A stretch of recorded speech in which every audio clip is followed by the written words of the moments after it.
The hail came down like God's own fury that April afternoon in 1886, hammering the tin roof of the barn until even the cattle pressed themselves against the walls in fear. Thatcher Boone wrestled the barn door shut against the wind, his weathered hands raw from the rope burns of the morning's work. At 43, he moved with the careful economy of a man who'd learned that every motion costs something. Every day took its toll. He paused in the doorway of the barn, watching ice stones the size of river pebbles bounce off the hard-packed earth. Through the veil of weather, he could just make out his cabin's sturdy pine logs chinked tight against Montana winters, smoke struggling up from the chimney only to be torn away by the wind. Home, or what passed for it these days.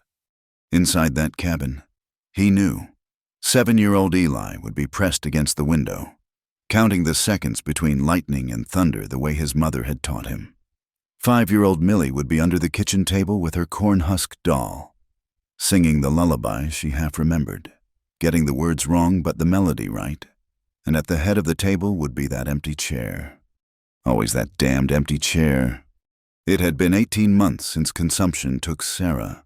18 months of burnt beans and scorched cornbread. Of Millie's hair growing wild because Thatcher's thick fingers couldn't manage the delicate braids Sarah used to weave. 18 months of Eli going quiet as winter creek water, speaking only when spoken to, moving through the cabin like a ghost of the boy he'd been. The hail slackened to ordinary rain as Thatcher made his way to the cabin. His boots squelched in the sudden mud, and he scraped them carefully on the iron boot scraper Sarah had ordered from the Sears catalog 3 years back. Such a simple thing, but she'd been so proud of it. "We may live at the edge of nowhere," she'd said, "but we don't have to track it inside." The cabin door opened before he could reach for the latch. Eli stood there, solemn as a judge, his mother's gray eyes set in his father's angular face. "Storm's passing, Pa." "That it is."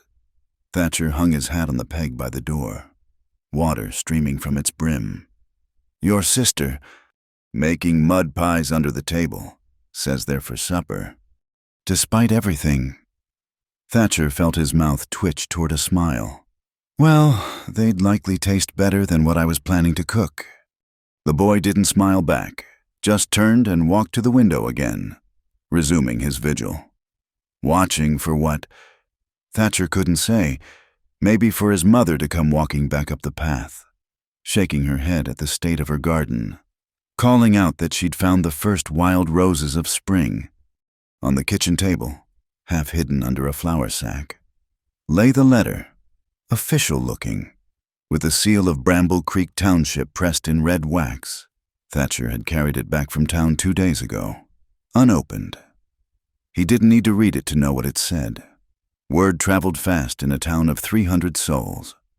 Judge Clarence Pike had been making noise about proper arrangements for motherless children. The Women's Christian Temperance Union had taken up the cause, led by Mrs. Abigail Hartford, who'd never forgiven Thatcher for refusing to sell his water rights to her husband. "Children need a woman's tender care," she'd announced at the general store, loud enough for him to hear as he loaded his wagon with supplies. "It's not natural. A man alone with young ones, not proper." Thatcher lifted the flour sack, stared at the letter. The paper was good quality, cream-colored and thick. Sarah would have saved it, used it to write letters to her sister back in Ohio. She'd been the one for letters, for keeping the connections to the world beyond their 40 acres of stubborn land. Pa Millie crawled out from under the table, her pinafore muddy at the knees, her hair a tangle of dark curls. "I'm hungry." "I know, little bird." He set the letter aside, unopened still. "Let's see what we can make." What they could make, it turned out, was another meal of beans seasoned with salt pork, cornbread that crumbled more than it should, and milk still warm from the evening milking. Millie chattered through dinner about the family of mice she'd discovered in the barn, giving each mouse a name and an elaborate backstory. Eli ate in silence, cutting his cornbread into precise squares, arranging them on his plate in patterns only he understood. The empty chair presided over it all. After supper, after Millie had been coaxed into her nightgown, and Eli had read 3 pages from McGuffey's reader with painstaking care, Thatcher sat alone at the table. The rain had stopped, leaving behind the clean smell of wet earth and growing things. Through the window, he could see the first stars emerging from behind the scattered clouds. He picked up the letter. Inside, in copperplate script that spoke of education and authority, the words marched across the page like soldiers. Mr. Thatcher Boone, the Township Council of Bramble Creek, in consideration of the welfare of the minor children Eli Samuel Boone and Millicent Sarah Boone, hereby requests your attendance at a hearing to be held on the 1st of May, in the year of our Lord 1886, to discuss the proper arrangements for said children's care and education. It has come to the Council's attention that the children are without maternal supervision, which condition the Council finds concerning for their moral and physical development. You are encouraged to present evidence of suitable arrangements for their care, or the Council will be forced to consider alternative placements that would better serve the children's interests. The Council reminds you that the territory of Montana has established clear guidelines for the protection of orphaned and semi-orphaned children, and it is the Council's duty to ensure these guidelines are followed.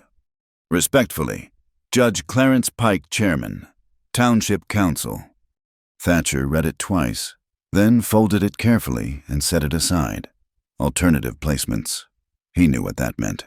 The Hartfords had no children of their own. There was talk they'd been making inquiries about taking in deserving youngsters. And the judge's own sister ran that home for wayward children over in Billings. He rose and walked to Sarah's chair, running his hand along its carved back. She'd brought it with her from Ohio, tied to the side of the wagon along with her hope chest and the rose cuttings that never took to Montana soil. It was too fine for a cabin like this, too delicate for a life measured in cattle prices and wheat yields. But she'd loved it, had nursed both babies in it, had spent her last weeks wrapped in quilts upon it, watching the children play while she fought for each breath. "I don't know how to do this without you," he said to the empty air. "I don't know how to keep them." Outside, a coyote called from the ridge, and another answered from across the valley. The ancient conversation of predator and prey, of wildness and survival. Thatcher stood there a long time, listening to the night sounds, feeling the weight of that empty chair and all it represented. Tomorrow he'd have to ride to town, see if anyone knew of a woman who might hire on as housekeeper. Someone respectable enough to satisfy the Township Council. Someone who could braid Millie's hair and make sure Eli did his sums. Someone who could fill that chair without trying to fill Sarah's place. But tonight, he just stood in his empty kitchen, in his cabin at the edge of nowhere, and tried not to think about how a man could lose everything he'd built with his own 2 hands just because he didn't know how to braid a little girl's hair. The moon rose late, casting silver light through the windows, and still Thatcher stood there, keeping vigil with that empty chair, while his children slept and the letter lay on the table like a proclamation of war. The road to Bramble Creek was nothing but dried mud ruts and scattered stones, winding through sagebrush country that stretched gray-green to the horizon. Eleanor Nora Caldwell pressed herself deeper into the shadow of a sandstone outcropping, watching a hawk circle overhead. Her dress, once the pride of her wardrobe back in Charleston, now showed 3 years of hardware, the hem frayed, the sleeves mended with thread that didn't quite match. She'd been walking since dawn, having spent her last dollar on stage fare that only took her as far as Cedar Point. 20 miles to Bramble Creek, the station master had said, pointing west, 20 miles through country that seemed to swallow sound and hope alike. Her leather satchel, worn smooth by her mother's hands before it came to her, held everything she owned, a change of underthings, a small Bible with her name inscribed in gold leaf, 2 letters of reference that weren't worth the paper they were written on, and a daguerreotype of herself from before when she'd been Miss Caldwell, governess to the Ashford children, respected and respectable. The sun climbed higher, and Nora moved back onto the road. Her feet had gone past hurting into a kind of numbness, and she focused on putting one foot in front of the other, counting steps to keep her mind from circling back to Charleston, to the study where Mrs. Ashford had found her helping young Timothy with his Latin, her hand on his shoulder to guide his writing. Such an innocent thing, twisted into something ugly by a woman whose real fury was that her husband looked at the governess with more interest than he'd shown his wife in years. Attempting to seduce my son, Mrs. Ashford had declared to anyone who'd listen. Timothy, all of 12 years old, had tried to protest, to explain about the Latin lesson. But who listened to a child when society matrons had found fresh scandal to feast upon? No references, no recourse. Just a train ticket pressed into her hand by Mr. Ashford, guilty conscience money, and a warning to leave South Carolina entirely. That had been 6 months ago. 6 months of traveling west, each position lasting only until someone wrote back east for references, or until the whispers caught up with her. Kansas City, Denver, now Montana territory, each place more remote than the last, each position more desperate. The first buildings of Bramble Creek appeared like a mirage through the afternoon heat. False-fronted stores lined a main street wide enough to turn a freight wagon. The Imperial Hotel, its paint peeling but its sign proud. Garrison's General Merchandise, the Lucky Strike Saloon, from which piano music drifted even at this early hour. Nora paused at the edge of town, trying to smooth her hair, to brush the worst of the dust from her skirts. Pointless vanity. But old habits died hard. She'd been raised to believe that appearance mattered, that a lady's deportment was her calling card. Look where that had gotten her. The blacksmith shop sat at the corner of Main and 2nd, its wide doors open to catch any breeze. The ring of hammer on anvil provided a rhythm to the afternoon, and the covered porch offered shade. Nora sank onto a rough bench there, her legs trembling with exhaustion. "Help you, miss." The smithy stood in the doorway, a mountain of a man with kind eyes behind the soot and sweat. Nora straightened, years of training overcoming fatigue. "Just resting a moment. If I may, I've come from Cedar Point." His eyebrows rose. "On foot, that's a fair piece." "Yes, well," she managed what she hoped was a dignified smile. "I'm seeking employment. I don't suppose you know of any families in need of—" She paused. Governess teacher. She'd tried both claims in the last 2 towns. Domestic help. The smithy scratched his beard, leaving a streak of soot. "Can't say as I do. Mrs. Hartford up on Church Street has help already. Brought a girl in from Denver just last month. The doc's wife does her own housework. Says she don't trust anyone else with her china." Each word was another door closing. Nora nodded, tried to rise, found her legs wouldn't quite cooperate. "You might try the hotel," the smithy continued. "Begging your pardon, miss, but you look about done in Mrs. Chen, who runs the dining room. She's good people, might have work or know who does." Before Nora could thank him, the sound of hooves on packed earth made them both look up. A wagon approached, loaded with supplies from the general store, driven by a man who handled the reins like an afterthought. He was lean in the way of men who worked hard and ate simple, with dark hair that needed cutting and a face that might have been handsome if it remembered how to smile. But it was the child beside him that caught Nora's attention. A boy, maybe 7 or 8, sitting rigid as a fence post, staring straight ahead with eyes that seemed too old for his face. The man Thatcher Boone, though Nora didn't know it yet, pulled the wagon to a stop near the smithy shop. He climbed down with the careful movements of someone who'd been in the saddle since before dawn. "Jim," he nodded to the blacksmith. "That plow blade ready?" "Sure is, Thatcher. Let me fetch it." While the smithy disappeared into the shop, Thatcher stood by his wagon, one hand absently rubbing his jaw. His eyes traveled the street with the wariness of a man looking for trouble he hoped wouldn't find him.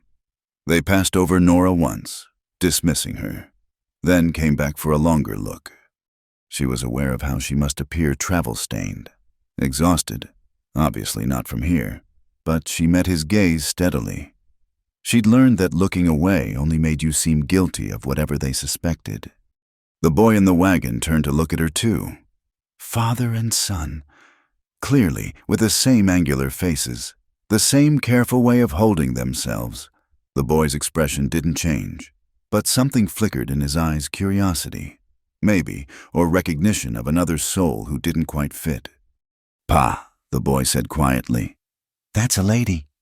It might have been funny, the careful way he stated the obvious, if there hadn't been something lost in his voice, like he was remembering another lady, one who wasn't there anymore.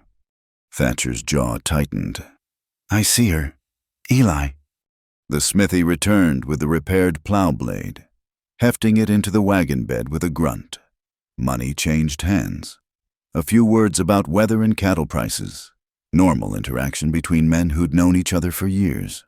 But Nora noticed how Thatcher's eyes kept sliding back to her, not with interest, but with something like calculation.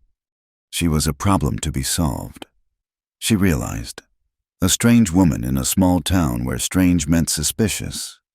She should move on, find somewhere less visible to rest. But her legs had other ideas, having decided that this bench was where they stopped for now. The smithy went back to his work.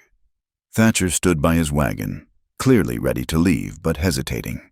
The boy Eli had gone back to staring at nothing, patient as stone. Then, surprising everyone, including himself by the look of it, Thatcher spoke. "You looking for work?" Nora straightened. "I am." "What kind?" A test in the question. Wrong answer, and he'd drive away. She thought of all the ways she'd tried to present herself in the past months. Governess, teacher, lady's companion, all requiring references, respectability. The things she'd lost in Charleston. "Any honest work," she said finally. "I can cook, clean, mend. I can read and write and do figures. I can—" She stopped, hearing the desperation creeping into her voice. "Start over. I can work hard." Thatcher studied her like he was reading sign on a game trail. Looking for what? She couldn't guess. Lies, probably. Everyone had them out here, running from something back east or down south. The question was whether yours were the kind that brought trouble with them. You cook specific this time. Well enough to keep children fed and healthy? Truth, though she left out that the Ashford children had eaten from china plates with silver forks. Something shifted in his expression at the word children. He glanced at Eli, then back at her. The calculation was different now, edged with something that might have been desperation to match her own. But then he shook his head, climbed back onto the wagon seat. "Good luck to you, miss." He drove away without looking back, the boy still as stone beside him. Nora watched them go, dust rising behind the wheels, and wondered if she'd just watched her last chance disappear down a Montana street. The smithy had stopped hammering. When she looked, he was watching her with sympathy that was almost harder to bear than suspicion. "That was Thatcher Boone," he said. "Lost his wife a while back. He's got 2 little ones and a ranch that's about to go under if he can't convince the town council he's raising those children proper." Understanding dawned like sunrise after a long night. A widower with children, a woman with no references, both desperate enough that maybe, just maybe, questions wouldn't be asked too closely. But he'd driven away, and she was still sitting on a bench in a town where she knew no one, with shoes worn through and hope worn thinner. Thunder rumbled in the distance. Of course, because walking 20 miles wasn't enough. Now the sky was preparing to dump Montana's infamous spring weather on her head. Nora closed her eyes, gathered what strength remained, and prepared to face whatever came next. She'd survived Charleston society's vicious tongues.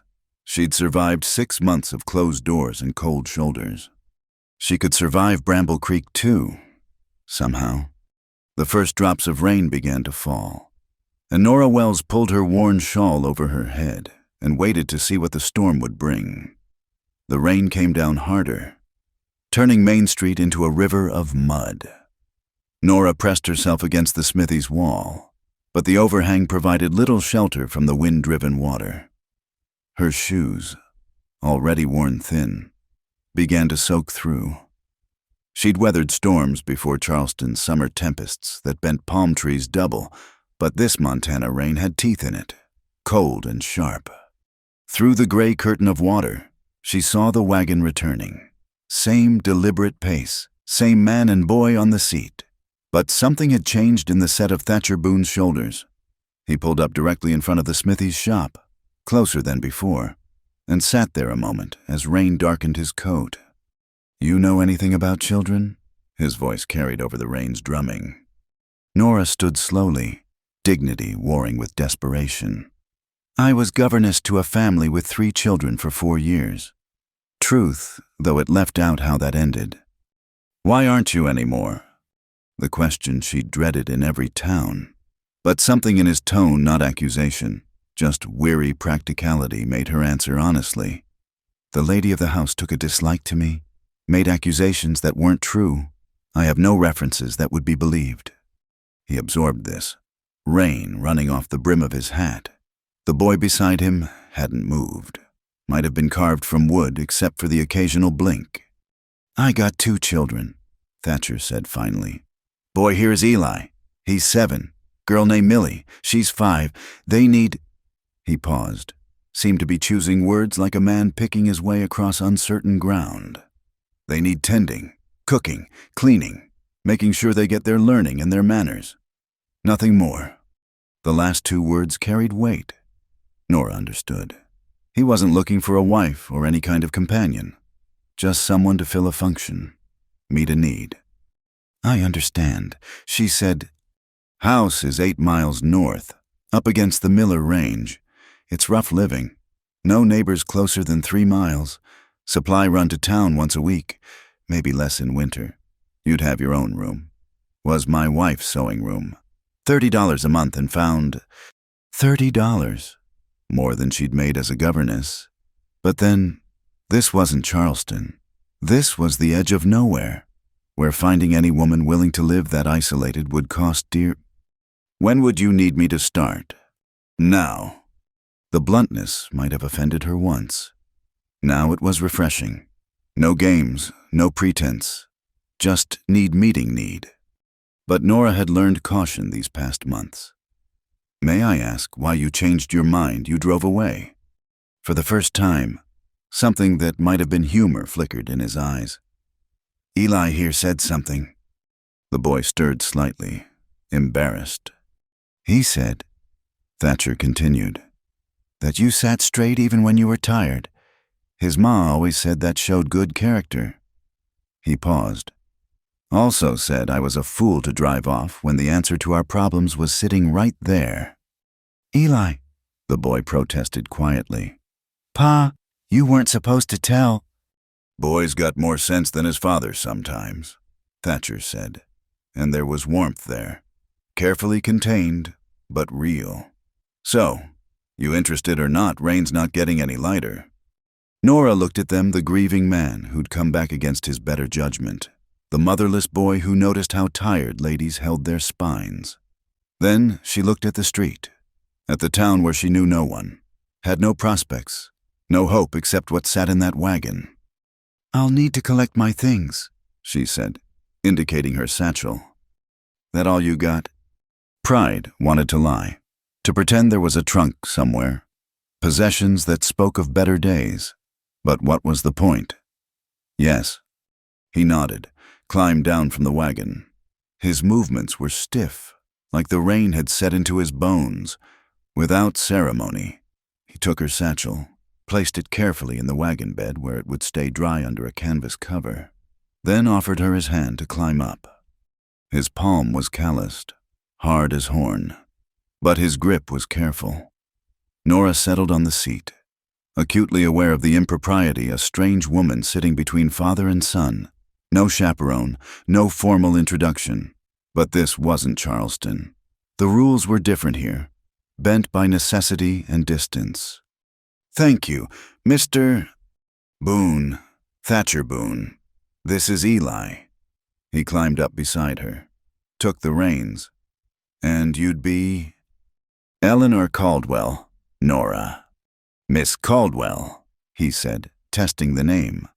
You can back out when we get to the ranch. You see it's not suitable.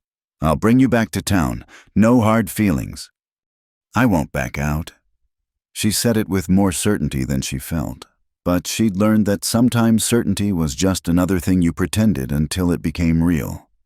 They drove in silence through the rain, leaving Bramble Creek behind.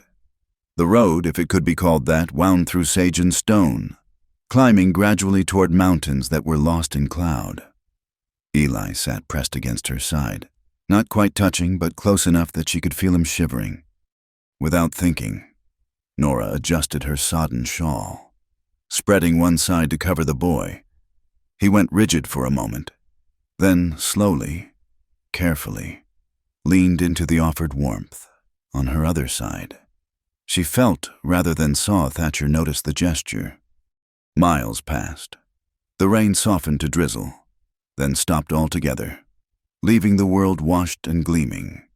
The sun broke through, setting the wet sage to sparkling, and the air filled with that peculiar scent of rain on dry earth that she'd learned had a name out here, petrichor. "There," Thatcher said eventually, pointing. The ranch sat in a valley between two ridges, sheltered but not hidden. The cabin was built of logs chinked with what looked like a mixture of mud and straw, solid and square. Smoke rose from the chimney. A barn, corrals, a chicken coop, a garden plot already turned for planting. Everything spoke of hard work and careful maintenance. But there was something missing, too. Some softness that would have marked a woman's presence. As they pulled into the yard, the cabin door flew open. A small girl burst out, dark curls wild around her face, bare feet flashing beneath her dress. "Papa, you're back, Mrs. Schmidt said you wouldn't be back until dark, but I knew you'd come before supper because you always do," and she stopped dead, seeing Nora. "Oh." "Millie," Thatcher said, climbing down. "This is Miss Caldwell. She's come to help with the house." The child's face went through several expressions in quick succession: surprise, wariness, hope carefully suppressed. "Like Mrs. Schmidt." "No," Thatcher said firmly. "Mrs. Schmidt just comes to check on you. Miss Caldwell will live here." "In Mama's room." A pause. "In the sewing room." Millie absorbed this distinction, then performed an unexpected curtsy. "Pleased to meet you, ma'am. I'm Millicent Sarah Boone, but everyone calls me Millie, except when I'm in trouble. Then Pa calls me Millicent Sarah, and I know to come quick." The words tumbled out in a rush that spoke of a child who'd been holding in conversations, waiting for someone to talk to. Nora climbed down from the wagon, her wet skirts heavy, and returned the curtsy with grave formality. "I'm very pleased to meet you, Miss Millie. What a lovely welcome." Millie beamed, then grabbed Nora's hand without invitation. Come see the house. My room is upstairs and Eli's is next to mine, and there's a cat, but she lives in the barn and doesn't have a name because Pa says barn cats don't need names, but I call her Duchess when he's not listening." "Millie," Thatcher's voice held gentle warning. "Let Miss Caldwell catch her breath." But Nora found herself pulled along by the little girl's enthusiasm, into a house that smelled of wood smoke and loneliness. The main room served as kitchen and living space, dominated by a large iron stove and a table that could seat 6 but held only 4 chairs. 3 chairs and an empty space. Everything was clean, scrupulously so, but with the particular bareness of a house kept by a man who didn't know what was missing. No curtains at the windows, no cloth on the table, no cushions on the chairs or pictures on the walls. Just the necessities, arranged with military precision. "That's Mama's chair," Millie said, pointing to the empty space. "We don't sit in it." "I see," Nora said carefully. "But you can have the blue chair. That's the guest chair. Except we never have guests except Mrs. Schmidt, and she doesn't stay for supper." Through the doorway, she could see a small room that must be the sewing room, her room, a narrow bed, a washstand, a small window looking out toward the mountains. It would do. Thatcher entered carrying her satchel, Eli trailing behind. "I'll let you settle," he said, Supper's at 6. There's beans on the stove, cornbread in the warming box. You don't need to cook tonight. I'll cook. The words came out firmer than intended. If I'm to keep house, I should start as I mean to continue. He studied her, this bedraggled woman standing in his clean, bare kitchen, water still dripping from her hem. Whatever he saw seemed to satisfy him. Pantry's there, root cellar out back, smokehouse has venison and some salt pork. He paused. The children haven't had a proper supper in some time. Then they shall have one tonight. It was a promise she wasn't sure she could keep, but standing in that kitchen with its empty chair and 2 clean surfaces, with a wild-haired little girl still clutching her hand and a silent boy watching from the doorway, Nora felt something she hadn't felt in months. Purpose. She was needed here. Not wanted, perhaps, certainly not welcomed with open arms, but needed, and that was enough to start. I'll show you where everything is, Millie announced. The good plates are up high, but we never use them, and the everyday ones are here, and the spoons are in this drawer, but it sticks, so you have to wiggle it, and... As the child chattered on, Nora caught Thatcher's eye. He nodded once. Acknowledgement of contract accepted. Duty begun. Then he was gone. Out to tend whatever needed tending. Leaving her in a strange kitchen with 2 children who didn't know her, and an empty chair that seemed to watch it all. Nora took a breath, rolled up her wet sleeves, and got to work. The first night was the hardest, after a supper that wasn't much beans made palatable with wild onions she'd found in the garden.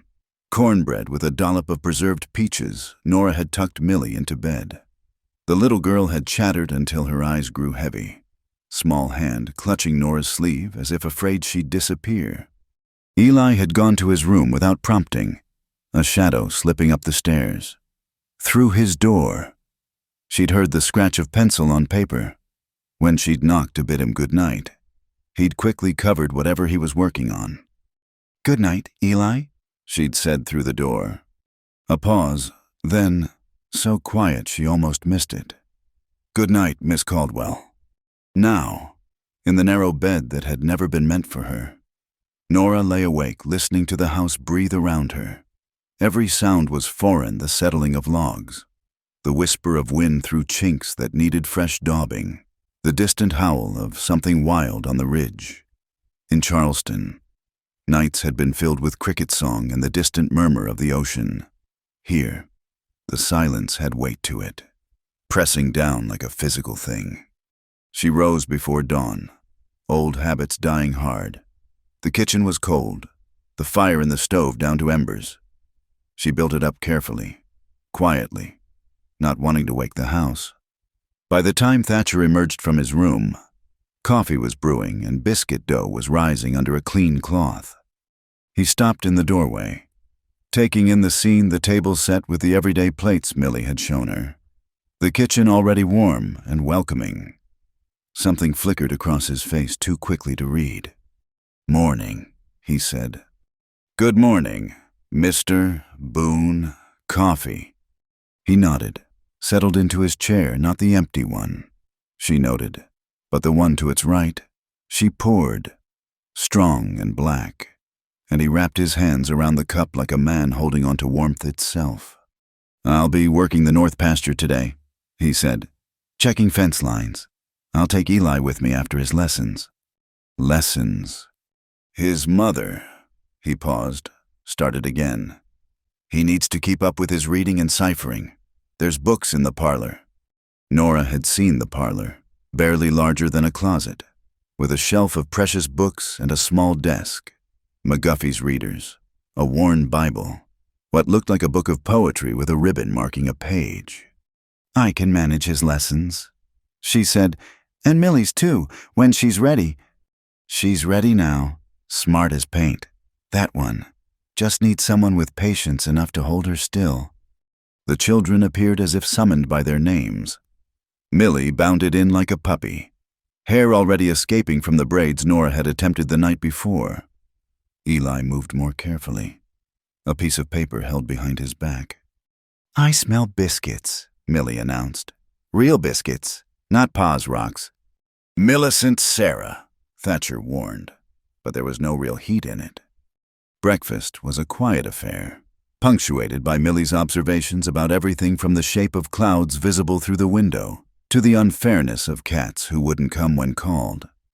Eli ate steadily, mechanically, but Nora caught him glancing at her when he thought she wasn't looking. After Thatcher left for the pastures, Nora cleared the table and announced, "Lessons first, then chores." "But, Mrs. Schmidt always let us do chores first," Millie protested. "I'm not Mrs. Schmidt." It came out sharper than intended. Both children looked at her with new wariness. Nora softened her tone. "What I mean is, we'll try it my way for a few days. If it doesn't work, we'll adjust. Fair." Eli spoke unexpectedly. That's what Ma used to say, about trying things and adjusting. The words hung in the air like dust motes in sunlight. Nora met his gray eyes steadily. "Your mother sounds like she was a wise woman." She was. He pulled the paper from behind his back, set it on the table. A drawing in pencil, careful, detailed. A woman's face, captured in profile, smiling at something beyond the page's edge. The skill was remarkable for a 7-year-old, but it was the emotion in it that caught Nora's throat. "That's beautiful. Eli, you have real talent." He flushed, pleased despite himself. "Pa doesn't know I draw. He thinks it's not—" He struggled for words. "Not useful. Many things that feed the soul aren't useful in the ordinary sense." Nora said, "But that doesn't make them less necessary. Would you like to continue your drawing along with your other lessons?" His nod was eager, the most enthusiasm she'd seen from him. The morning passed in the rhythms of learning. Eli was quick, hungry for knowledge in the way of children who'd had their education interrupted. Millie struggled to sit still, but proved her father right smart as paint indeed, already recognizing letters, eager to show off what she knew. During the noon meal, cold biscuits and milk, eaten quickly, Millie disappeared into the parlor. She returned carrying something wrapped in brown paper, handling it like spun glass. "This was Mama's," she said, offering it to Nora. Inside was a wooden box, small enough to fit in 2 hands, carved with a pattern of wild roses. The wood was worn smooth in places, as if from frequent handling. Nora lifted the lid carefully. A length of silver ribbon, still bright. A handful of buttons made from real pearl. 3 letters tied with string, the address showing Ohio. A small daguerreotype of 2 young girls in matching dresses. And at the bottom, a half-finished letter in a woman's careful script. "My dear sister, the children grow so quickly you would not recognize them. Eli has his father's quiet ways, but my stubbornness, while Millie is pure sunshine mixed with mischief. I fear sometimes that this hard country will wear the softness from them, make them as stern and practical as the land demands. But then I see Eli drawing pictures in the dust when he thinks no one is watching, or hear Millie singing to her doll. And I know that beauty persists even here. I pray they remember." The letter ended mid-sentence, ink dried in the pen stroke. "She was writing that when she took sick," Millie said matter-of-factly. "The fever came on fast. Pa said she went peaceful, but I heard her coughing." Nora closed the box gently. "Thank you for showing me this. Should we put it back?" "You can keep it in your room," Millie decided. "Mama would want someone to have it who'd understand about the pretty things." The weight of the child's trust sat heavy in Nora's hands. She had been hired to cook and clean and teach, not to carry the memory of a woman she'd never meet. But looking at the 2 children, Eli pretending not to care but watching sideways, Millie's eyes bright with unshed tears, she understood this was part of it too. That afternoon, while the children were occupied with their slates, Nora explored the house more thoroughly. In what had been Sarah Boone's sewing room, her room now, she found other traces. Pins still stuck in a pincushion shaped like a tomato, scraps of fabric sorted by color in a basket, a half-hemmed dress that would have fit Millie, needles still threaded through the cloth. She should pack these things away, make the room truly hers. Instead, She found herself sitting on the narrow bed, holding the unfinished dress. The stitches were tiny, perfect, each one placed with love. How did you follow a woman who'd left such careful marks? How did you fill a space shaped by someone else's hands? Through the window, she could see Thatcher in the distance, mending fence with Eli beside him. The boy held the posts while his father stretched wire, working in the companionable silence of those who knew each other's rhythms. Beyond them, the mountains rose into clouds, eternal and indifferent. A knock at her door made her start. Millie stood there, corn-husk doll in her arms. "Miss Caldwell, I can't find my hair ribbon. The blue one. Mama gave it to me for my birthday last year, and I can't find it, and Pa will be mad because he said I need to take care of my things, and—" "Shh," Nora soothed, setting aside the dress. "We'll find it together. When did you last have it?" They searched under beds, behind the wardrobe, in the pockets of Millie's 2 dresses. Finally found it twisted in the bedsheets, where it had come loose during sleep. "There now," Nora said, retying it in the child's hair. "Good as new." Millie threw her arms around Nora's waist, a fierce, quick hug, then ran off before Nora could respond. But the warmth of that embrace lingered, unexpected and sweet. That evening, after a supper that included fresh biscuits and greens from the garden, Thatcher counted out coins from a leather pouch. "First week's wages," he said, pushing them across the table. "In advance. You need anything from town? Make a list. I go in Saturday." "That's generous, Mr. Boone. Usually wages are paid at month's end." He shrugged. "You came with nothing. Figured you might need things. Women's things." He said it like the words might bite him. Looking at the coins, more money than she'd had in months, Nora felt something ease in her chest. Not just the promise of security, but the unexpected thoughtfulness of it. This taciturn man who'd hired her out of desperation had thought about what she might need, had offered without making her ask. "Thank you," she said simply. He nodded, rose to check the door latches for the night, his evening ritual. She was learning. Check the locks, bank the fire, stand for a moment at the window looking out at the darkness. Guarding against what? She couldn't say. Maybe just the habit of protection, the instinct of a man who'd already lost too much. "The children," he said suddenly, not turning from the window. "They seem easier today." "They're good children, Mr. Boone. They just need routine, consistency." "Their mother." He stopped, started again. "Sarah would have liked you. You're nothing like her, but she would have liked you." It was an odd compliment, if compliment it was, but Nora understood. She wasn't meant to be Sarah Boone, wasn't here to replace what was lost. She was here to be something else, a bridge, maybe between what was and what might be. "Good night, Mr. Boone." "Good night, Miss Caldwell." She left him there at the window and went to her narrow room, where another woman's sewing waited and 2 children's futures hung in the balance. Tomorrow there would be washing and mending, lessons and meals, all the small necessities that built a life. But tonight, she simply sat at the small window, looking out at the same mountains that had watched Sarah Boone, and let herself believe that she might belong here after all. The week settled into rhythm, morning coffee before dawn, breakfast as the sun touched the mountain peaks, lessons that filled the morning hours with the scratch of chalk on slate and the murmur of recitation. Nora found her place in the machinery of the household, each day fitting more smoothly into the next. It was washing day, a month after her arrival, when she made the discovery. She'd stripped the beds, gathered the clothes, set the great copper pot to boiling in the yard. Millie helped, standing on a crate to stir the clothes with the long paddle, singing a song about birds that Nora was teaching her. "Miss Caldwell?" Eli called from the house. "Pa says there's more things need washing in the back room." The back room was storage crates and trunks, tools waiting for repair, preserves lined on shelves. In the corner sat a trunk she'd noticed before but never investigated. Painted green once, now faded and chipped, with SMB stenciled on the lid.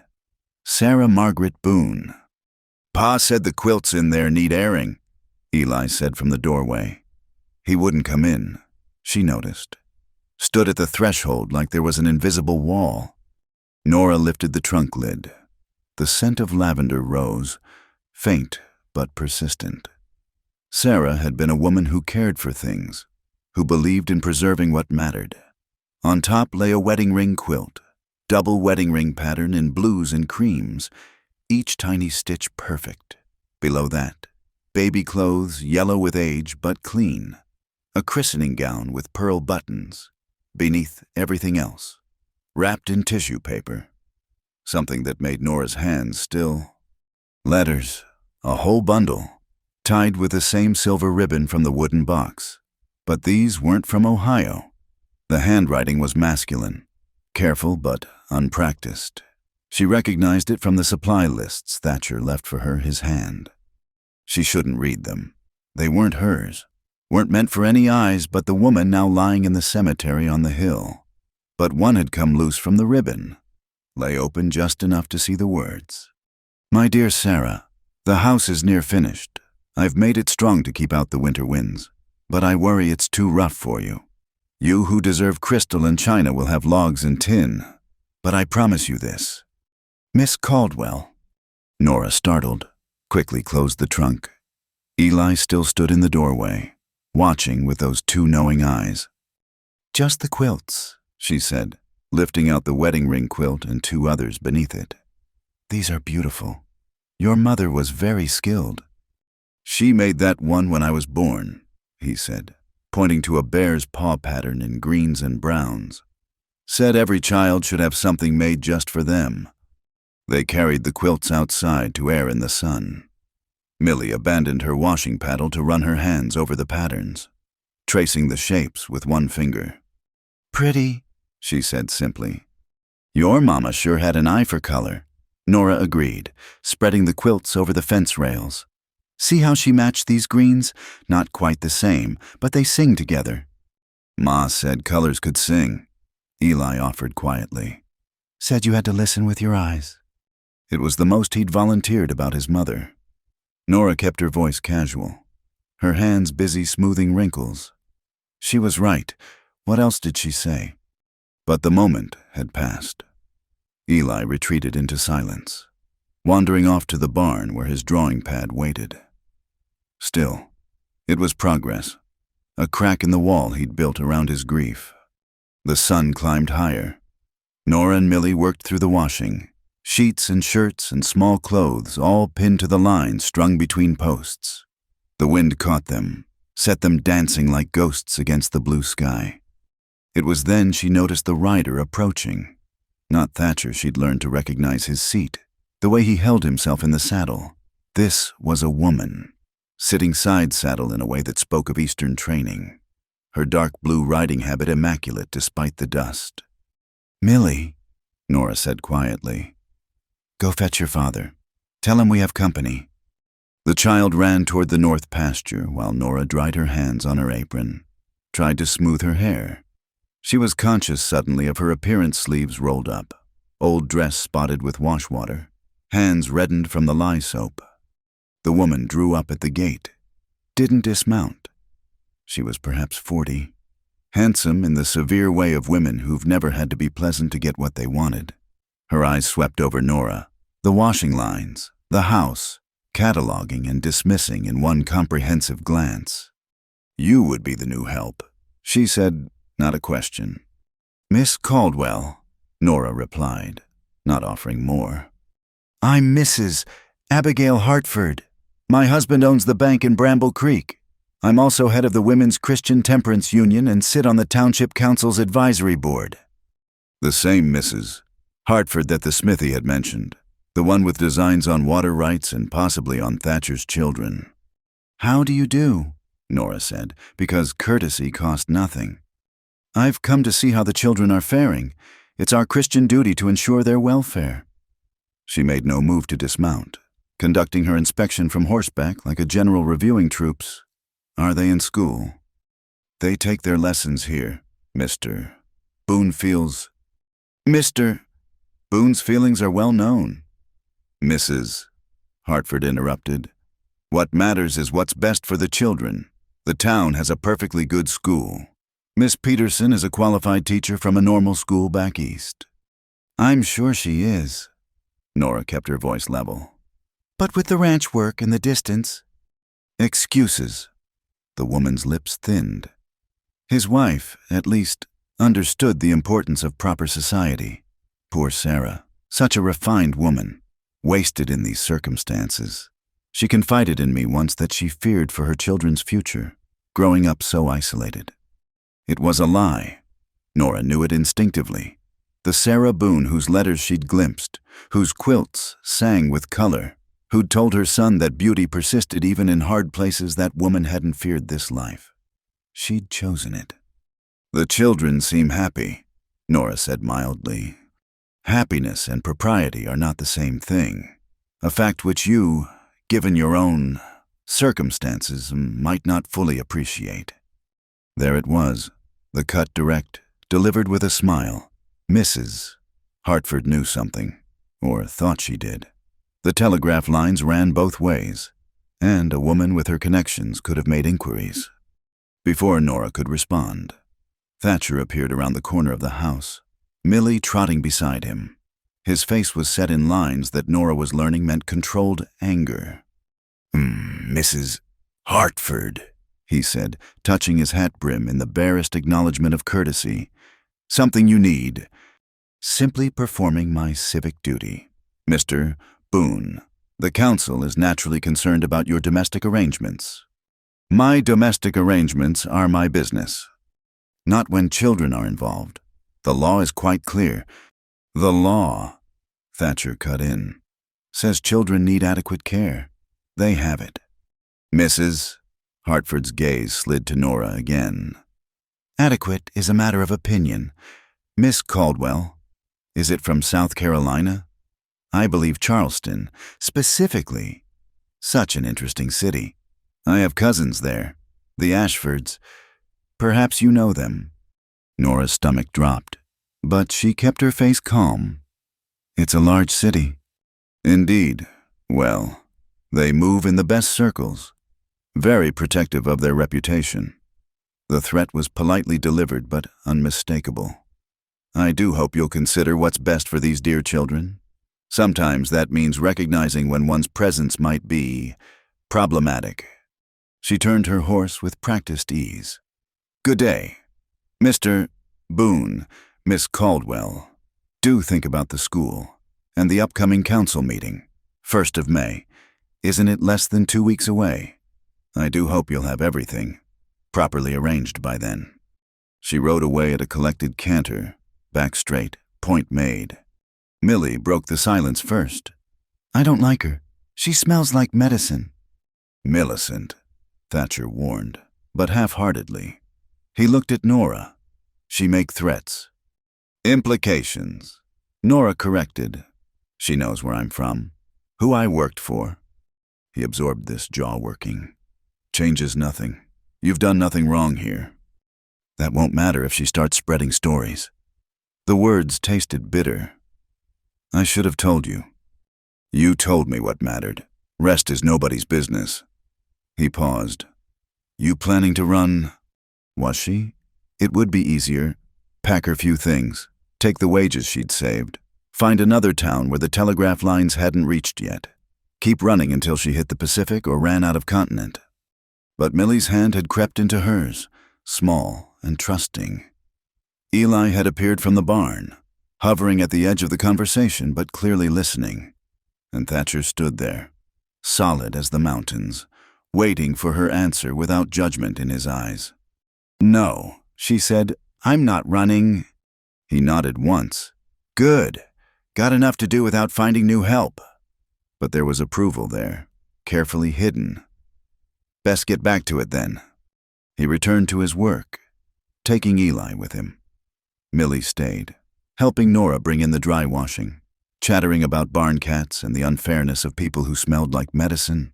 But Nora's mind was elsewhere, on a woman in Charleston who'd made accusations that couldn't be fought, on a town council with the power to tear apart what was just beginning to mend. That night, after the children were in bed, she found Thatcher on the porch, coffee cup in hand, watching the stars. "May I?" she asked. He gestured to the other chair, not Sarah's chair. She noticed, but the one Eli usually used. She sat, pulled her shawl closer against the night air.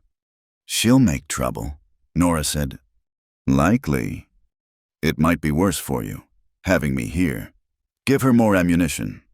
He was quiet so long she thought he wouldn't answer. Then, "Sarah used to say that people like Abigail Hartford feed on other folks' fear. Only way to starve them is to refuse to be afraid. Your wife was a philosopher as well as a quilter." "She was a lot of things." He took a sip of coffee. "Smart, kind, stubborn as a mule when she set her mind to something. Took sick on a Tuesday, was gone by Sunday. Doctor said her lungs just gave out. Fighting too many winters, too much dust." Another pause. "I wasn't ready." "No one ever is." They sat in companionable silence, watching stars wheel overhead. Somewhere in the distance, a coyote called and was answered. "The council meeting," Nora said eventually. "What will you tell them?" "The truth. My children are cared for. They're learning their letters and their manners. They're fed and clean and as happy as children can be who've lost their mother. If that's not enough for them, then to hell with what they think." It was the longest speech she'd heard from him. Nora smiled in the darkness. "To hell with them indeed." "Sarah would have liked you," he said again, and this time she understood it was the highest compliment he could give. When she rose to go inside, he spoke once more. "Miss Caldwell, whatever that Hartford woman thinks she knows, whatever stories she spreads, we'll face it, all of us. You're not alone here." The words followed her to her narrow bed, where Sarah's sewing waited and morning would come too soon. But for the first time since leaving Charleston, Nora Wells fell asleep without planning her escape route. The whispers started at the general store. Nora noticed it first when she accompanied Thatcher to town for supplies, a week after Mrs. Hartford's visit. Conversation stopped mid-sentence when she entered. Women who'd nodded politely before now turned away, suddenly fascinated by bolts of calico or sacks of flour. 20 pounds of flour, Thatcher told Mr. Garrison, seemingly oblivious to the tension. 10 of sugar, coffee, salt. While he conducted business, Nora examined the small selection of fabric, running her fingers over practical cottons and wools. She needed new dress her two were wearing thin, but that would have to wait. "Miss Caldwell, isn't it?" Nora turned to find a young woman, perhaps 25, with kind eyes behind wire spectacles. "Yes, I'm Clara Peterson. I teach at the school." She glanced around, lowered her voice. "I wanted to say, don't let them chase you off. This town has a way of deciding who belongs and who doesn't, but they're not always right." Before Nora could respond, another voice cut through the store. "Miss Peterson, I'm surprised to see you associating with certain elements." "Mrs. Hartford stood near the door, 2 other women flanking her like lieutenants. One Nora recognized as the doctor's wife. The other was unfamiliar, but had the same pinched expression of righteous disapproval. "I associate with whomever I please, Mrs. Hartford," Clara said calmly, "as is my right." "Your contract with the school board suggests otherwise. We expect our teachers to maintain certain standards." "Mrs.?" Hartford's smile was sharp as glass. "Speaking of standards, has anyone heard from the Ashfords lately, such a prominent Charleston family? I wrote to my cousin Vivian just last week." The threat hung in the air like smoke. Clara Peterson squeezed Nora's arm quickly, then moved away. The other women in the store found reasons to drift toward Mrs. Hartford's orbit, leaving Nora isolated among the dry goods. "Ready?" Thatcher appeared at her elbow, his arms full of purchases. She nodded, helped him load the wagon in silence. As they drove out of town, she saw curtains twitch in windows, faces peering out to watch them pass. "She's been busy," Thatcher observed once they'd cleared the town limits. "Yes." "Bothering you?" Nora considered lying, dismissed it. "Some. I knew it would happen eventually. Stories have a way of traveling." "What story is she telling?" The question was mild, but Nora heard the steel beneath it. "The one where I tried to seduce a 12-year-old boy in my care. His mother found us in a compromising position. I was dismissed without references, barely escaped criminal charges." Thatcher's hands tightened on the reins, but he said nothing. "The truth," Nora continued, "is that I was helping Timothy with his Latin. His mother found my hand on his shoulder, guiding his pen. She'd been looking for an excuse her husband paid me too much attention, though I never encouraged it. The boy tried to explain, but—" She shrugged. "Who believes a child when scandal makes a better story?" "I do." Simple words, simply said. Nora found her throat tight.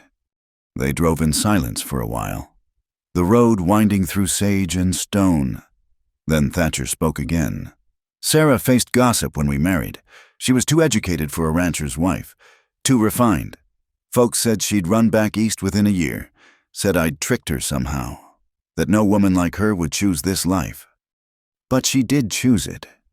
Every day." His voice carried a weight of memory.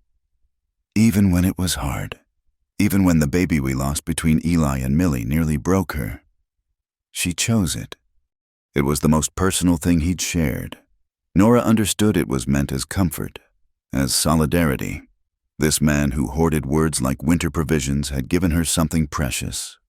They were almost home when they saw the rider approaching. A man this time, well-dressed in a city suit despite the dust, riding a hired horse with more enthusiasm than skill. "Trouble," Thatcher muttered. The man intercepted them at the gate. He was perhaps 50. With silver at his temples and the soft look of someone who'd never missed a meal. His smile was practiced, showing too many teeth. "Mr. Boone, I'm J. Harlan Keene, attorney at law, from Atlanta, originally, though I've business interests throughout the territories now." Thatcher didn't respond, just waited. "I'm looking for someone," Keene continued, his eyes sliding to Nora. "A former employee of mine, young woman, about this lady's age and coloring. Went by Eleanor Caldwell, though she's used other names." "No one here by that name," Thatcher said flatly. "No, how curious. You see, I've traced her to Bramble Creek. Several people in town mentioned a new housekeeper at the Boone Ranch, a woman from back east who appeared quite suddenly." "Lots of folks from back east out here," Thatcher observed, "running from lots of things." Keene's smile faltered slightly.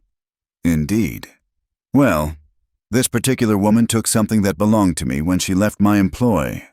Family jewelry, quite valuable. I've tracked her through 3 territories trying to recover it."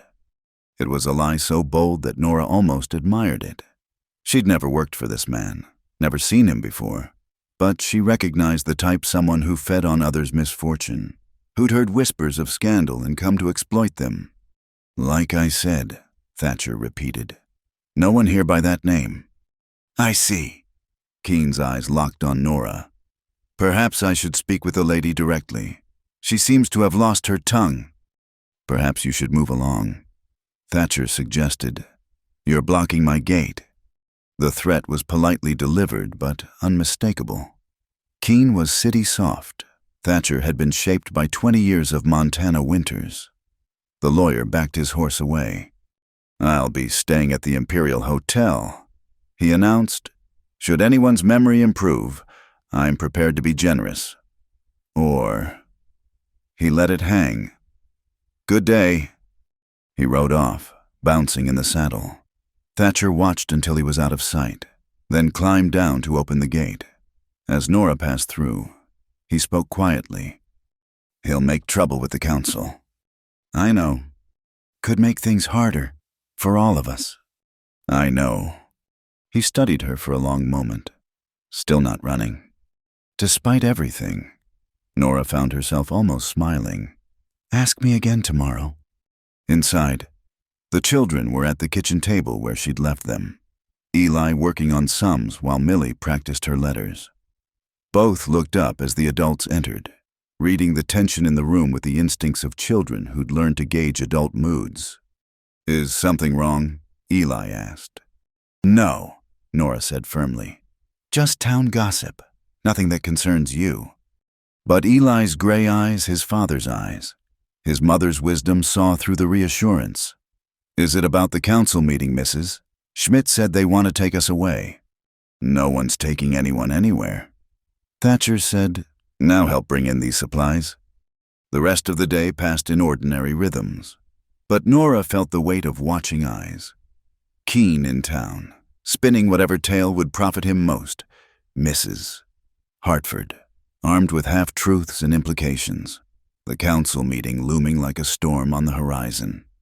That evening, as she tucked Millie into bed, the little girl caught her hand. You won't leave, will you, like Mama? Your Mama didn't want to leave, sweetheart. She got sick. I know, but sometimes I think... Millie's voice dropped to a whisper. Sometimes I think we weren't enough to make her stay. Like maybe if we'd been better, she would have fought harder. Nora sat on the edge of the bed, smoothed the child's dark curls. Oh, Millie, your Mama fought with everything she had, and you and Eli were what she fought for, never doubt that. How do you know? Because I see how much she loved you and everything she left behind. In the quilts she made, each stitch placed with care. In the books she saved so you could learn. In the way your father looks at you, seeing her love reflected. Nora bent and kissed the child's forehead. That kind of love doesn't leave. It just changes shape. Millie considered this. Will you fight for us if they try to take us? With everything I have, Nora promised. Later, unable to sleep, Nora found herself at the window of her small room, looking out at the stars. Somewhere in this vast territory, her past was catching up with her. Lies twisted into weapons, truth buried under scandal's weight. She thought of Sarah Boone, fighting for breath in this very house. Worried about her children growing up hard and practical. Thought of Thatcher, standing firm against gossip and threats. Of Eli drawing beauty in secret. Of Millie singing to dolls and barn cats. They'd taken her in when she had nothing, given her purpose when she'd lost her way. Now that sanctuary was threatened by her very presence. Through the thin walls, she heard Thatcher moving in his room, likely as sleepless as she. Tomorrow he'd face down Keene's lies. Next week stand before the council and defend his choices. All because he'd offered shelter to a woman with no references and too much past. But tonight, in this house built by love and maintained by stubborn hope, Nora made her own promise. Whatever came, she wouldn't let them pay for her sanctuary. She'd fight for the children who trusted her, for the man who'd believed her, for the ghost of a woman whose place she'd never truly fill, but whose family she'd come to cherish. The stars wheeled overhead, indifferent to human struggles, but in the morning there would be breakfast to make and lessons to teach, and life would go on as it always did in this hard, beautiful country. One day, one challenge, one small victory at a time. The council meeting was set for Friday morning. By Wednesday, Keene had done his work well. Every trip to town brought new stares, new whispers. The minister's wife crossed the street to avoid Nora. The woman at the bakery wouldn't serve her, claiming they were sold out despite fresh bread cooling on the shelves behind her. Let me go alone, Nora told Thatcher as they prepared for another supply run. There's no need for you to... We go together or not at all. He cut in, checking the rifle he always carried on town trips. They want to isolate you, make you run. We don't give them that satisfaction. But it was harder on the children. Eli came home from helping at the Schmidt's farm with a black eye. Wouldn't say how he got it. Millie grew quieter, clinging to Nora's skirts whenever strangers appeared on the road. Thursday afternoon, Clara Peterson rode out to the ranch. She dismounted at the gate, approaching the house where Nora was beating rugs on the porch. "Miss Caldwell, I've come to warn you." The teacher's face was drawn with worry. "Keen's been spreading money around town like seed corn. He's got 3 people willing to swear they knew you in Denver, that you stole from your employer there too." "I've never been to Denver," Nora said quietly. "Doesn't matter. He's also been visiting Mrs. Hartford daily. They've drawn up a petition." Clara pulled a folded paper from her pocket. "I wasn't supposed to see this, but—" Nora read, her heart sinking. The petition called for the immediate removal of the Boone children to more suitable arrangements, citing the presence of a woman of ill repute in the household. 23 signatures already. Who signed? The usual moral guardians, but also people who owe money at Hartford's bank, people who need the church's charity come winter. Clara's expression was bitter. Amazing how flexible morals become when your mortgage is threatened. From the barn came the sound of Thatcher's hammer, steady as a heartbeat. Inside, she could hear Millie singing to her doll, Eli reading aloud from McGuffey's, this small, peaceful world about to shatter. "There's more," Clara continued reluctantly. "Keen claims he has a letter from Mrs. Ashford in Charleston, confirming everything. He's going to present it at the meeting tomorrow." The ground seemed to shift under Nora's feet. A letter from Mrs. Ashford would destroy any defense she might mount, true or forged. It wouldn't matter. The damage would be done. "Why are you telling me this?" Nora asked. "You barely know me, and this could cost you your position." Clara smiled sadly. "Because I've been the woman whispered about, different circumstances, but the same righteous cruelty. And because those children need you. Anyone can see how they've bloomed since you arrived." After Clara left, Nora stood on the porch, watching the sun sink toward the mountains. She could pack now, be gone before dawn. Leave a note explaining she'd been called away by family emergency. The children would be hurt, but they'd recover. Better that than watching her dragged through public shame, having their father's judgment questioned, their home invaded by the court. "You're thinking too loud." She hadn't heard Thatcher approach. He stood at the bottom of the porch steps, hands in his pockets, studying her with those quiet eyes. "I'm thinking of what's best for your family," she said. "My family includes you now." The simple declaration stopped her cold. "Mr. Boone." "Thatcher," he corrected. "Think we're past formalities, given what's coming." "Thatcher." The name felt strange on her tongue. "You don't understand. If Keen has that letter, then we'll deal with it." "How?" The word came out sharper than intended. "How do you deal with lies that sound like truth? With people who've already made up their minds. I've been through this before. It doesn't end well." He climbed the steps slowly, leaned against the porch rail beside her. "Sarah used to say that the truth has a quality lies can't match. Like real gold versus fool's gold. Looks the same from a distance, but get close enough and you can tell." "The council won't get close enough. They'll see what they want to see." "Maybe, but I'll tell you what I see." He turned to face her fully. "I see a woman who could have robbed us blind by now if she was what they claim. Who could have neglected the children, done the minimum to collect her wages. Instead, I see someone who sits up nights mending clothes by lamplight, who teaches my son that his drawings have worth, who shows my daughter that she's more than just pretty curls and chatter." Nora's throat tightened. "That's not enough." "I see someone who found my wife's unfinished letter and completed the hem on Millie's dress, each stitch as careful as Sarah's own, who keeps that empty chair at the table even though it would be easier to put it away, who understands that respecting what was doesn't mean we can't build something new." The words hung between them, heavy with meaning. Nora made herself meet his eyes. "What are you saying?" "I'm saying that tomorrow, when I stand before that council, I won't just be defending my housekeeper. I'll be defending the woman I'm asking to marry me." The world stopped.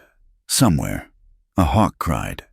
The wind stirred the sage, but all Nora could hear was the echo of those impossible words. "You can't mean that." "I'm not a man who says things I don't mean." He pulled something from his pocket, a simple gold band, worn smooth with age. "This was my mother's. Sarah wore it until hers arrived from the jeweler in Denver. I'm not offering love. Nora, not sure I have that left to give, but I'm offering partnership, protection, a place that's yours by right, not sufferance. The council will say you're only doing this to keep the children. Let them. We both know better." She stared at the ring catching the last light. "I can't be her. I can't be Sarah." "Not asking you to be.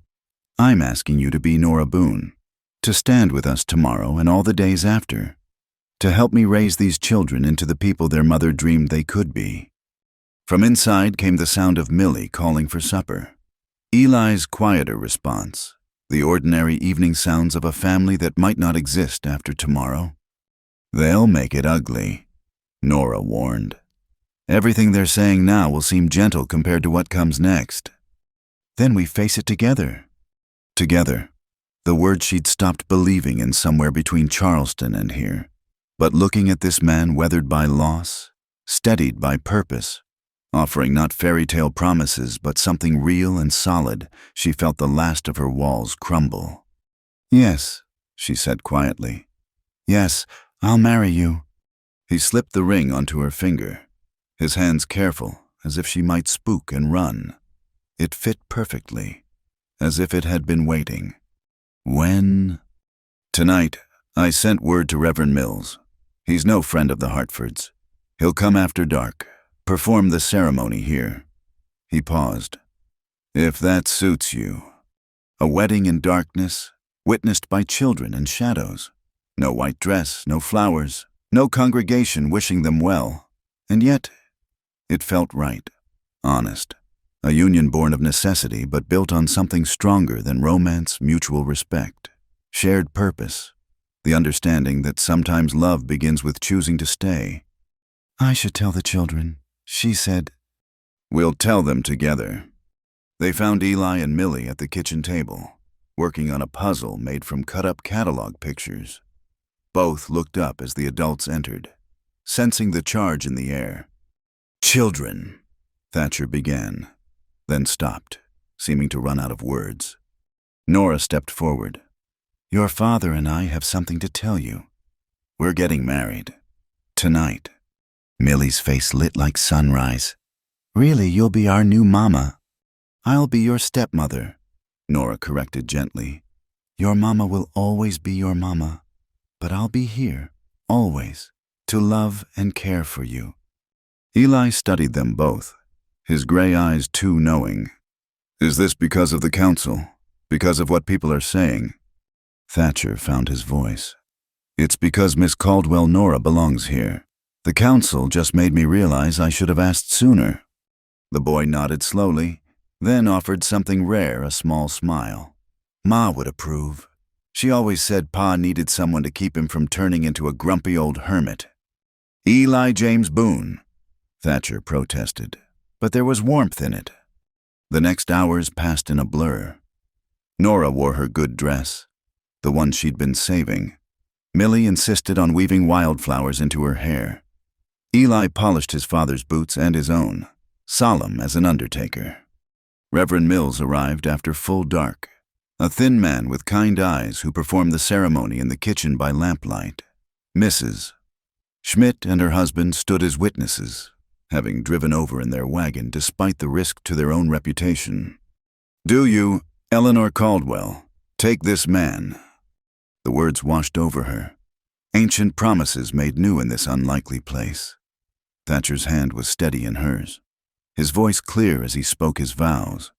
When Mills pronounced them married, when Thatcher kissed her briefly, carefully, she felt something settle in her chest. Not love, not yet, but the possibility of it, planted like seed in turned earth. "Well, Mrs." Schmidt said, wiping her eyes. "That's that. Then Those harridans in town can choke on their gossip now. After the witnesses left, after the children were tucked in bed, Millie insisting on calling her Mama Nora, despite correction. Nora found herself alone with her new husband. The empty chair still sat at the table, but somehow it seemed less accusatory now. That is, your room. She stumbled over words, suddenly aware of what marriage implied. Nothing changes there, he said quietly. You keep your room. This is a partnership. Remember everything else. That can come when it comes, if it comes. Relief and something else disappointment flooded through her. Thank you. Question is, he said, pouring himself coffee. Always coffee, no matter the hour. Are you ready for tomorrow? Tomorrow. The council. Keene with his forged letter. Hartford with her righteous fury. The town that had already judged and found wanting. No, Nora admitted. But I'll be ready anyway. He smiled then. The first full smile she'd seen from him. It transformed his face. Showed the man Sarah must have fallen in love with all those years ago. Good enough, he said. Now get some sleep. Tomorrow we remind this town what the Boones are made of. Nora went to her small room, still hers. Sanctuary still, and lay in the narrow bed, twisting the unfamiliar ring on her finger. Outside, coyotes sang to the stars. Inside, her new family slept, trusting her to help weather the storm. Tomorrow would come with all its ugliness. But tonight, she was Nora Boone, and that name was armor against whatever the world might throw. The night before the council meeting brought no sleep. Nora lay listening to the house settle, aware of every creak and whisper. At 3 a.m, she gave up and went to the kitchen, finding Thatcher already there, coffee pot on the stove. Couldn't sleep either, she asked. Never could, night before a fight. He poured her a cup without asking. They'd been married less than 12 hours, but somehow he already knew she took it black. You've done this before. Different fights, cattle disputes, water rights. Nothing like this. He stared into his cup. Nothing with the children at stake. They sat in companionable silence until a small sound made them turn. Eli stood in the doorway, barefoot and tousle-haired. Bad dream? Nora asked. He shook his head. I heard voices. Thought maybe... He trailed off, but she understood. He'd thought maybe it had all been a dream. The wedding, the promise of permanence. Come sit, Thatcher said, pulling out a chair. Might as well face the dawn together. Eli climbed up, accepted the glass of milk Nora poured. What happens if they take us away? They won't, Thatcher said firmly. But what if they do? Nora met Thatcher's eyes over the boy's head. Then we fight to get you back, every single day until you're home. Promise. Promise, they said together. Dawn came pale and uncertain, bringing clouds that threatened rain. Nora dressed carefully in her good dress, pinned her hair severely back. Armor, she thought, each pin a small weapon against what was coming. Millie woke cranky and clingy. Sensing the tension, she refused breakfast, buried her face in Nora's skirt when told she'd be staying with Mrs. Schmidt. I want to come, she protested. I'll be good. I'll be quiet as Eli. I know you would, sweetheart. But this is grown-up business. Boring grown-up business. Will you come back? The question broke Nora's heart. Always. They left the children with Mrs. Schmidt, who hugged Nora fiercely. You give them hell, she whispered. Show them what Montana women are made of. The ride to town was silent, except for the creak of wagon wheels. Thatcher had dressed in his best, a black coat that had probably been his wedding suit, boots polished to a shine. He looked uncomfortable in the formal clothes, but wore them like armor too. The town hall was already crowded when they arrived. Word had spread. This wasn't just about the Boone children anymore. This had become a morality play, a test of the town's character. Judge Pike sat at the front with two other council members. Mrs. Hartford held court in the first row, surrounded by her allies. Keene lounged against the side wall, a satisfied smirk on his face. But there were others too, Clara Peterson, the blacksmith Jim, a handful of ranchers who'd had their own disputes with the Hartfords over the years. This hearing will come to order. Judge Pike intoned. He was a thin man who looked perpetually constipated, married to Hartford's sister. The outcome seemed predetermined. We're here to discuss the welfare of the minor children Eli and Millicent Boone. Your Honor. Thatcher stood. Before we begin, there's information the council should have. As of last night, Miss Caldwell is no longer my housekeeper. She's my wife. The room erupted. Mrs. Hartford shot to her feet. This is clearly a sham marriage designed to— Sit down, Abigail, Judge Pike said wearily. Mr. Boone, while this development is noted, it doesn't address the underlying concerns about about your wife's character. What concerns? Thatcher's voice was steady. The lies, mister. Keene's been spreading the man who appeared in town just days ago with stories that change, depending on who's buying the drinks. I have evidence. Keene pushed off the wall, produced a letter with a flourish. Written testimony from Mrs. Lydia Ashford of Charleston, confirming that this woman attempted to seduce her young son. He handed the letter to Pike, who read it aloud. Each word was a nail improper conduct, shocking behavior, corruption of innocent youth. Nora forced herself to remain still, to not react. Well, Mrs.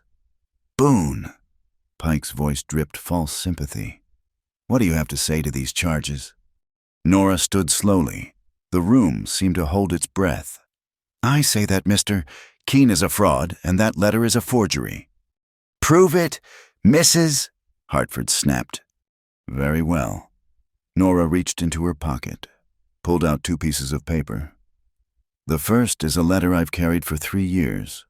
From Timothy Ashford, the boy I allegedly corrupted, written in his own hand, which any handwriting expert can verify.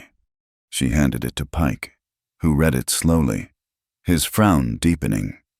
What does it say? Someone called from the back. Pike cleared his throat. Dear Miss Caldwell, Mother says I cannot write to you, but I wanted you to know I told Father the truth about the Latin lesson, about how you were only helping me with my translations. I'm sorry Mother sent you away. You were the best teacher I ever had.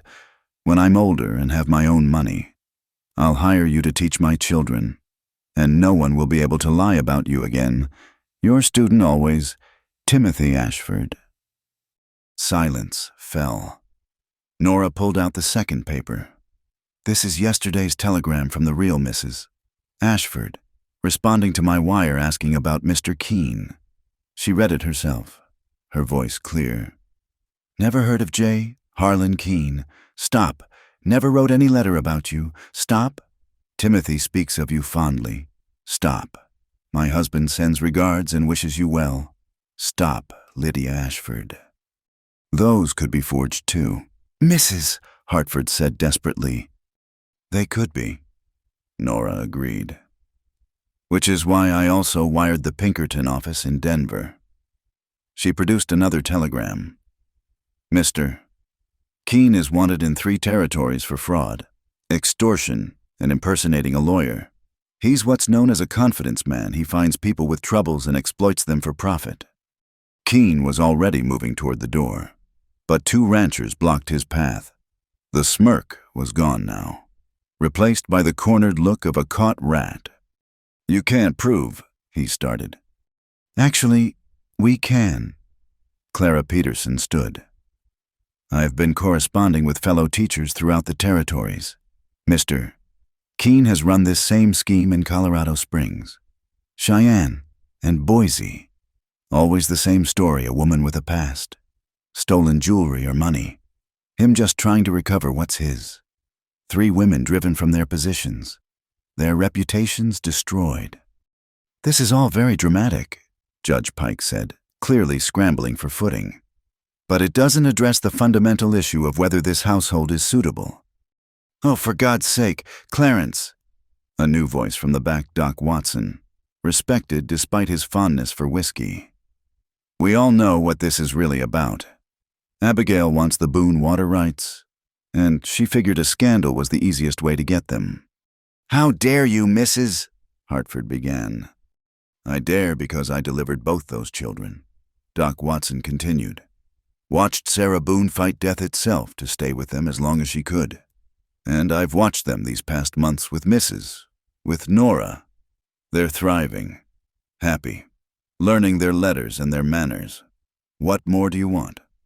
I'll tell you what she wants. Another rancher stood. Same thing she wanted from me when I couldn't make my loan payment. Wanted me to vote her husband onto the water board. When I refused, suddenly my loan was called in. Others began speaking up. Stories of pressure, of threats wrapped in Christian charity. The meeting was spinning out of Hartford's control. This is beside the point, she said shrilly. The moral character of... My wife's moral character is beyond reproach. Thatcher's voice cut through the noise. She took in 2 grieving children and loved them like her own. She kept my house and honored my first wife's memory. When lies threatened to destroy her, she stood fast. When I asked her to marry me, she said yes, knowing it would bring her into this circus. He looked around the room, meeting eyes. I've lived in this valley 20 years, buried my first wife on that hill, raised my children best I could. Never asked anything from any of you but fair dealing. Now I'm telling you my family is whole. My children are cared for, and anyone who tries to tear that apart will answer to me. The threat was quiet but unmistakable. Thatcher Boone was known as a man of his word. Judge Pike looked like he'd swallowed something sour. The council will deliberate. No need. The third council member spoke for the first time. Ben Morrison, the banker's rival. I move to dismiss all charges and concerns regarding the Boone household. The children are clearly well cared for. Second, called someone from the crowd. All in favor. A chorus of ayes loud enough to rattle the windows. Opposed. Mrs. Hartford's nay stood alone, even her allies abandoning her. Motion carried. Morrison said cheerfully, "This hearing is closed. Oh, and Sheriff might want to have a word with Mr. Keene about those Pinkerton telegrams." The crowd began to disperse. Several people stopping to shake Thatcher's hand or nod to Nora. Clara Peterson squeezed her arm. "Well done." Mrs. Hartford swept past, defeat etched in every line. "This isn't over," she hissed. "Yes," Nora said quietly. "It is." Outside, Thatcher helped her into the wagon, then stood holding the reins. "How long have you had those letters?" "Timothy, since the day I left Charleston. The telegrams, since yesterday. Clara helped me send them while you were in the North Pasture. You could have told me." "You had enough to worry about.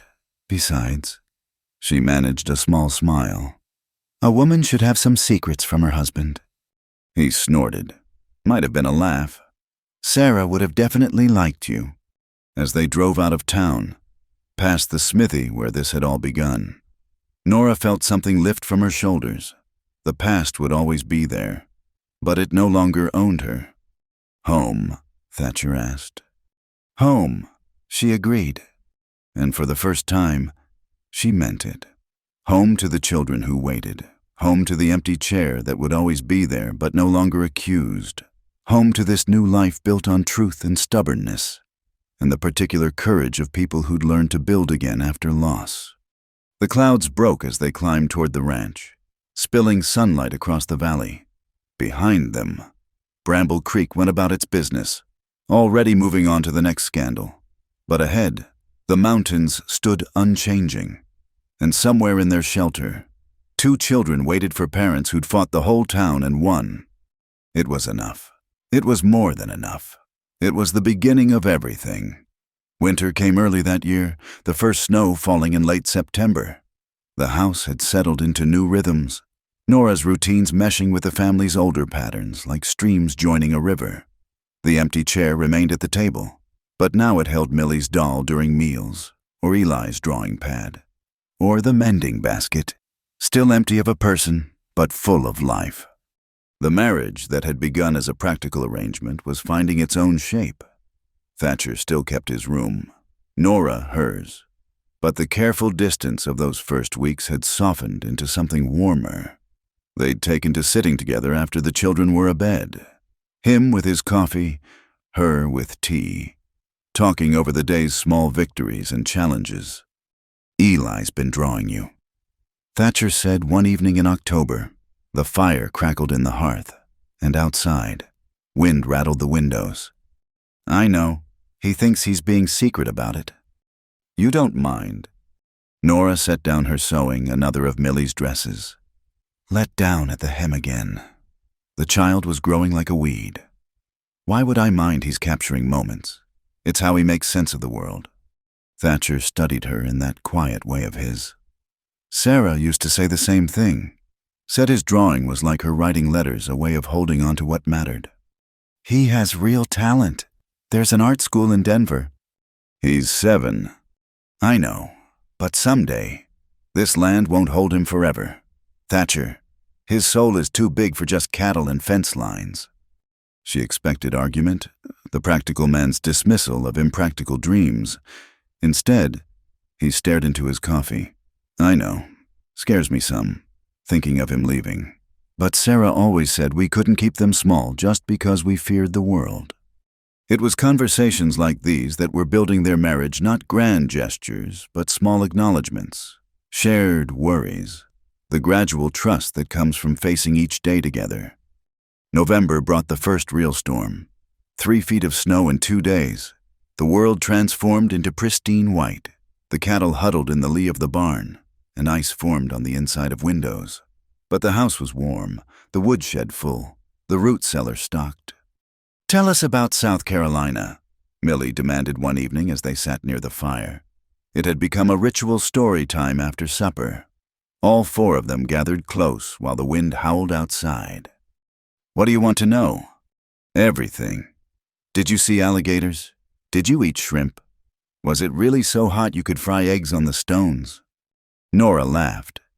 "No alligators in Charleston proper, though I heard they lived in the swamps. Yes, to shrimp we had them at Christmas sometimes. And it was hot, but not quite egg-frying hot." "Tell about the dresses." Millie insisted. She was fascinated by fashion, though her experience was limited to the few illustrations in old catalogs.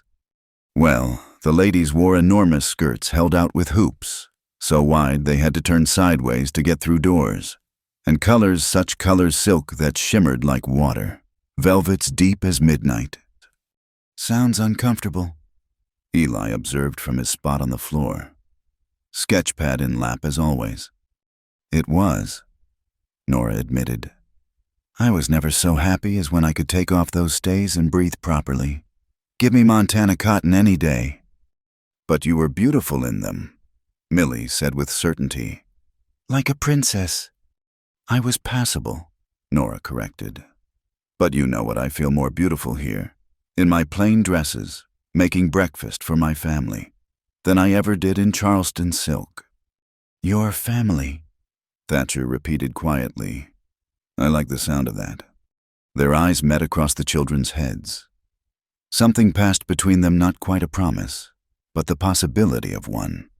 December brought preparation for Christmas. The house filled with secrets and whispers. Eli worked on something in the barn, refusing to let anyone see. Millie practiced carols until even patient Thatcher begged for mercy. Nora baked cookies and cakes and bread, filling the house with warmth and spice. "We should cut a tree," she suggested one morning. "The children have never had one." "Sarah always wanted to," Thatcher said, "but I thought it was foolishness, bringing the outside in. Maybe a little foolishness is what we need." So they bundled up and trooped into the woods, Thatcher pulling the sled. Millie ran ahead, declaring every tree perfect until she saw the next one. Eli moved more deliberately, studying angles and proportions. They finally agreed on a small pine, full and green. That night, they decorated it with strings of popcorn and cranberries, paper stars cut from old letters, tiny candles in tin holders. It wasn't fancy, nothing like the grand trees Nora remembered from Charleston homes. But when they lit the candles, when the children's faces glowed in the soft light, it was perfect. Ma would have loved this, Eli said softly. She would have, Thatcher agreed. She'd have said we were bringing hope inside, making light against the darkness. Christmas Eve came crisp and clear. They'd been to town for the church service, where people who'd whispered about Nora 3 months ago now nodded politely. Mrs. Hartford maintained her cold fury, but her influence had waned since the council meeting. Keene had been run out of town by the sheriff, and no one had heard from him since. After the children were asleep, Millie barely able to contain her excitement. Eli trying to pretend he was too old for such things, Nora and Thatcher sat by the tree. "I have something for you," he said, producing a small wrapped package. Inside was a cameo brooch, delicate ivory against dark stone. "It was my mother's," he explained. "Sarah never wore it, said it didn't suit her, but I thought it might suit you." Nora touched it gently, feeling the weight of another woman's treasure passing to her. "It's beautiful. Thank you." "There's more." He seemed uncharacteristically nervous. "I've been thinking about us. This arrangement." Her heart stuttered. Was he going to ask her to leave? Had she overstepped somehow? "I think," he continued carefully, "it's not an arrangement anymore. Hasn't been for a while." "What is it then?" "A marriage. A real one. If you're willing." Nora understood what he was asking. The boundaries they'd maintained. The careful distances. The separate rooms. He was suggesting they might not need them anymore. "I loved Sarah," he said when she didn't immediately answer. "Part of me always will, but she's gone, and we're here. And somewhere in all this I started..." "Started what?" "Started loving you too, different from Sarah, not replacing her, but real just the same." The words hung between them like the paper stars on the tree. Nora had been so focused on not expecting love, on accepting partnership without romance, that she'd missed it happening anyway. The way her day felt incomplete until she'd shared it with him. The way his smile, rare but real, could warm her better than any fire. "I love you too," she said simply. "I didn't mean to, didn't expect to, but here we are." He stood, offered her his hand. "Here we are." She took it. Let him pull her to her feet. This kiss was different from their wedding kiss, not careful or brief, but certain. A claiming and an offering both. "Your room or mine?" he asked when they parted. "Ours," she corrected, and led him to the room that had been his alone. In the morning, the children found them in the kitchen together, making breakfast as usual, but standing closer, hands brushing as they passed. Eli studied them with his artist's eye, then smiled a real smile, bright as Christmas morning. "About time," he said, stealing a piece of bacon. "Eli James," Nora scolded, but she was laughing. Millie just hugged them both, declaring it the best Christmas present ever. They opened gifts, a new sketchbook for Eli, hair ribbons for Millie, work gloves for Thatcher, and for Nora. A stack of books Clara Peterson had ordered from Denver. But the real gift was this, the four of them around the table. The empty chair no longer an accusation, but just a chair. And outside, snow beginning to fall again, soft as blessings. After breakfast, Eli shyly produced his secret project, a painting on a piece of smooth board. It showed the family at dinner, all four of them, lamplight warm on their faces. But in the background, barely visible unless you knew to look, was another figure. A woman made of light and shadow, watching over them with a gentle smile. "It's beautiful," Nora breathed, understanding instinctively. Sarah, not gone but transformed, part of the family story forever. It's for the wall, Eli said. So we remember, but also so we can see how we are now. Thatcher cleared his throat roughly. Your ma would be so proud. Of both of you. Of all of us. That afternoon, as snow continued to fall, they played games and sang carols and ate too many cookies. An ordinary Christmas in many ways, but for a family that had been broken and mended, that had faced the town's judgment and won, that had found love in the last place they'd expected it was miracle enough. That night, Nora stood at the window of the room she now shared with her husband, watching snow erase the world's harsh edges. Thatcher came up behind her, wrapped his arms around her waist. No regrets, he asked. She thought of Charleston, of the life she'd planned, of all the paths that had led her here. None, you. Only that it took me so long to see what was right in front of me.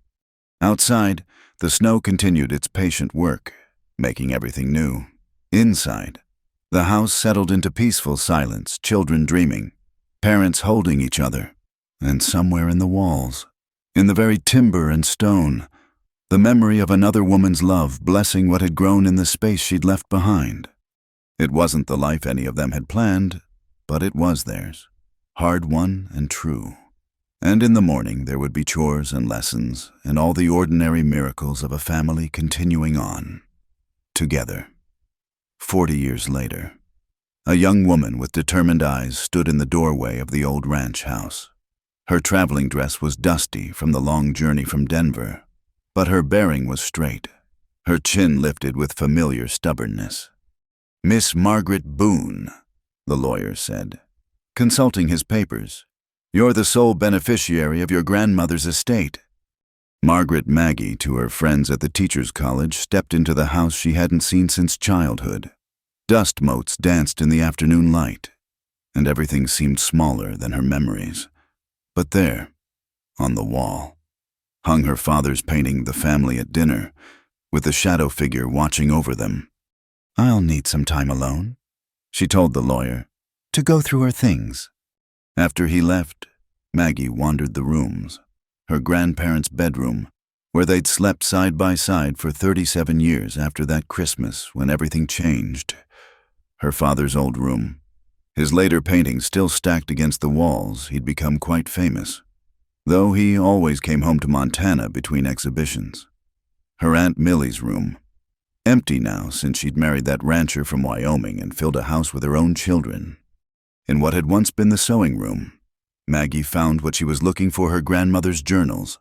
Nora had started keeping them that first winter, documenting the small victories and large joys of a life unexpected. Maggie sat on the narrow bed and read, tears and laughter alternating as she discovered the woman behind the grandmother, the frightened governess who'd walked 20 miles through sage country, the new wife who'd faced down a town's judgment, the stepmother who'd learned that love multiplies rather than divides. One entry, dated shortly after Millie's wedding, particularly caught her eye. Thatcher laughs at me for crying, but how can I not, our wild little girl, all grown and radiant in her mother's wedding dress? Yes, Sarah's dress, which Millie insisted on wearing because we're all family. And we are. The lines blurred long ago between what was his and what was mine, between the children born to Sarah and the ones born to me. They're all ours, all loved, all launched into the world like arrows from a bow. The children born to her.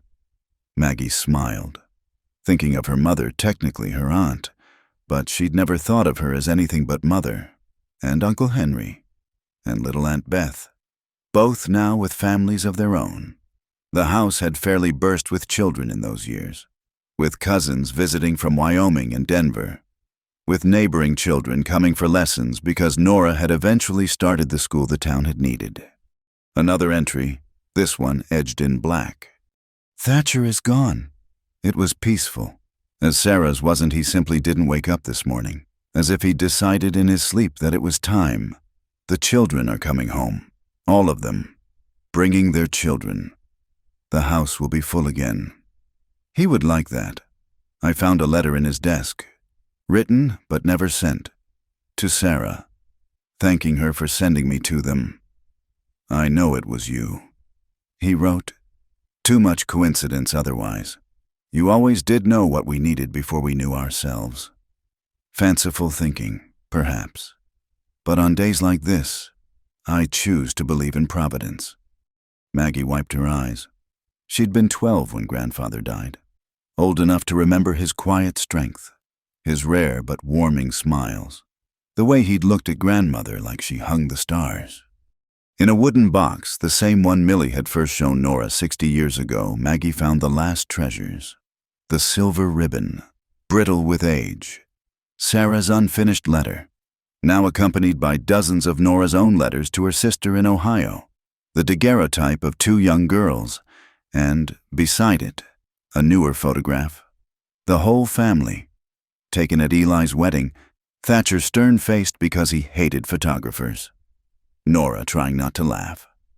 Eli and his artist bride. Millie with her first baby. And all the younger children arranged like steps. But it was the item at the bottom that made Maggie's breath catch. A journal, different from the others. On the first page, in Nora's careful script. For Margaret, when she's old enough to understand. The story of how we became a family, and why love is never about replacing what was lost, but about building something new in the spaces between. Maggie opened to a random page. Eli asked me today if I missed my old life. I told him the truth that I missed parts of it. The ocean, my sister, the certainty of knowing where I belonged. But then I told him what was truer still, that I wouldn't trade this life for 100 Charlestons. This hard, beautiful life where I learned that courage isn't about not being afraid, but about staying anyway. Where I discovered that love comes in many forms, sudden as summer lightning or slow as spring thaw, but always worth the risk. The sun was setting by the time Maggie finished reading, painting the mountains gold and crimson. She stood at the kitchen window, looking out at the same view her grandmother had contemplated thousands of times. The barn needed new paint. The garden had gone to seed, but the bones of the place were strong still. Well, the lawyer had returned, hovering in the doorway. Will you be selling? I have several interested buyers. The Hartford family, in particular. The Hartfords can go whistle, Maggie said crisply, channeling her grandmother's steel. I'm staying. But your position in Denver, your career, will survive a sabbatical. This place needs attention, and... She touched the journal. There are stories here that need preserving. After the lawyer left, shaking his head at the impracticality of young women, Maggie walked through the house again. In the parlor, she found Eli's art supplies, left from his last visit. Impulsively, she took up a pencil and began to sketch the kitchen table with its 5 chairs and 1 empty space, the window with its view of eternal mountains, the doorway where so many people had passed through seeking shelter and finding home. At the bottom of the page, she wrote, "The Boone House, 1926, still standing, still sheltering, still teaching us that families are made not just of blood, but of choice, of staying, of loving through the storms." That night, she slept in her grandmother's narrow bed in the sewing room, surrounded by the whispers of women who'd found their courage in unexpected places. Sarah, who'd chosen love and distance over comfort and convention. Nora, who'd walked out of scandal into grace. Millie, wild and bright, who'd carried that courage to Wyoming. And now Margaret herself, educated and independent, carrying their stories forward.